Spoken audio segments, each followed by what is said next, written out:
मैं हृदय से बधाई देता हूं। आज का अवसर हम सब के लिए अत्यंत महत्वपूर्ण है। पूरा देश आजादी के 75 वर्षों की इस यात्रा का साक्षी बन रहा है। आजादी के इन 75 वर्षों को आत्मावलोकन करने का सौभाग्य हम सबको प्राप्त हो रहा है। इन 75 वर्षों में इस देश ने एक लंबी यात्रा तय की और जहां ये अवसर हम सबको 75 वर्षों की इस यात्रा का आत्मावलोकन करने का अवसर प्रदान कर रहा है, वहीं नए संकल्पों के साथ अमृत काल की एक नई कार्य योजना के साथ भी हमें आगे बढ़ने की नई प्रेरणा प्रदान कर रहा है। मैं इस अवसर पर देश की आजादी की अगुवाई करने वाले, जिनके दिशा निर्देश पर यह देश आजादी की इस लड़ाई को एक नई ऊंचाई तक पहुंचा करके आज आजादी का उपभोग कर रहा है, ऐसे राष्ट्रपिता महात्मा गांधी को सत नमन करते हुए उन सभी ज्ञात अज्ञात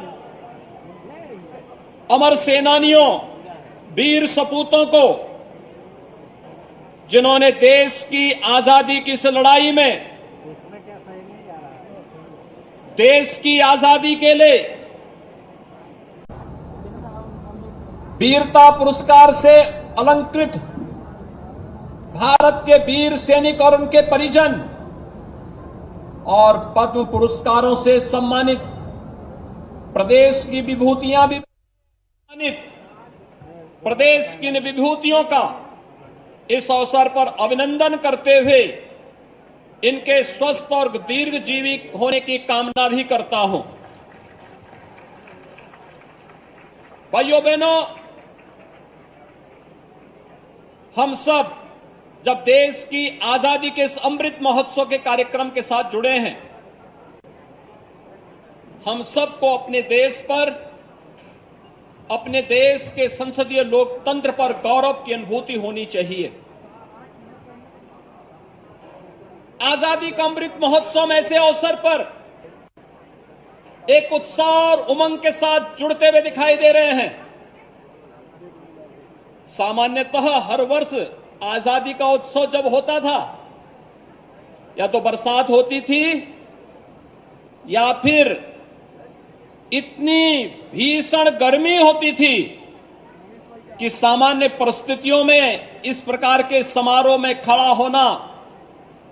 एक दूर की कौड़ी नजर आती थी। लेकिन आज जब देश आजादी का अमृत महोत्सव मना रहा है, ये सुहावना मौसम इस बात की गवाही दे रहा है कि प्रकृति भी परमात्मा के साथ मिलकर के इस आजादी के अमृत महोत्सव कार्यक्रम के साथ